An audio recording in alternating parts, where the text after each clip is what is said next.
आज उपोषणाचा 4था दिवस आहे.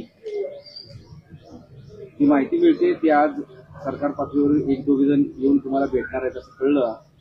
प्रत्यक्षात काही या 2-3 दिवसांमध्ये आतापर्यंत काही संवाद झालाय का प्रशासन किंवा सरकारी पातळीवर?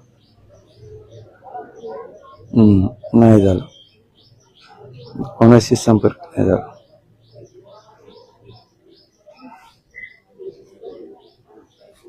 परवा दिवशी दिल्लीमध्ये नरेंद्र मोदी यांच्या शपथविधीच्या वेळेस तिन्ही पक्षाचे नेते मुख्यमंत्री आणि मुख्यमंत्री चर्चा केली होती की तातडीने यावर आम्ही निर्णय किंवा चर्चा करणार आहोत.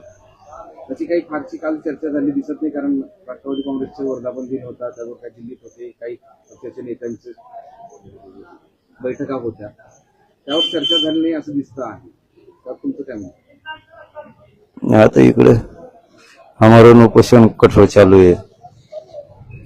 बैठका घेऊन निर्णय काढू, दाटो मोठी दाढीगुडी लावत असते मराठ्याला, गोड बोलून ताटा काढायचं काम करत असते ना. एखाद्या असा अंदाज दिसतोय. मग एकीकडून म्हणायचं आम्ही तातडीने मार्ग काढतो आणि इकडे कठोर आमरण उपोषण सुरू आहे. तातडीने मार्ग काढतो म्हणायचं, 5-5 दिवस होऊ द्यायचे. म्हणजे याला डाव सुद्धा असू शकतो असं वाटतं, शक्यता अशी वाटते, अंदाज आहे. त्यांना जर मराठ्याची माया असती 4-4 दिवस उगूच दिले नसते त्यांनी. छगन भुजबळ असं म्हणाले की जे आरक्षण दिलं आहे ते टिकणार आहे, विनाकारण वाद वाढवू नये. तू नको सांगू म्हणा, आम्हाला कळतं. मागच्या वेळेला दादा तुम्ही ते असंही म्हणाले की मराठा आरक्षणामुळे आम्ही पडलो नाही, आणि तसं समजून पण नका. थोडं थांबा ना, कळलं तुला.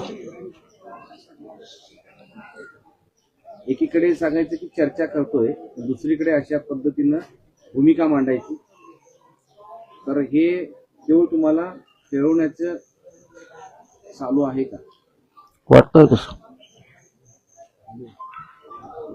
मागच्या वेळेला तुम्ही उपोषण केलं होतं, त्याला सुद्धा 4-5-6 दिवस झाले होते, मात्र सरकारनं कोणतीही दखल घेतली नव्हती. यंदाही या वेळेलाही तसा प्रकार घडू शकतो. दिसतो अंदाज,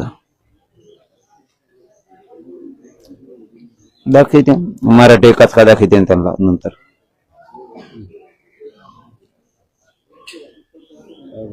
वैद्यकीय पथकाकडून कालपर्यंत तपासणी करण्यात आली होती. आता या क्षणाला तपासणी केल्यानंतर तज्ञ डॉक्टरांचं असं म्हणणं आहे की आता तुमची तब्येत 4थ्या दिवशी ढासळत चालली आहे, त्यामुळे तुम्हाला किमान सलाईन किंवा इतर गोष्टी द्याव्या लागतील.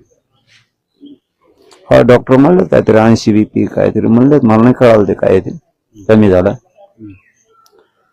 उपचार घ्यावा लागते. सलाईन मी नाही घेणार. मागच्या सारखी तुमची भूमिका ठामच आहे की उपचार घेणार नाही घेणार. लोकसभेच्या निवडणुका झाल्या, आता मंत्रिपदाची वाटपही झाली, पण विधानसभेच्या निवडणुकीकडे सर्व पक्ष लागले. कुठेतरी मराठा आरक्षणावर सरकार पुढे गंभीर दिसत नाही का?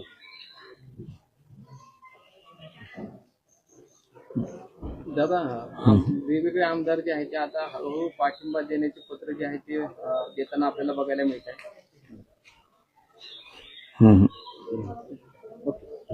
थँक्यू.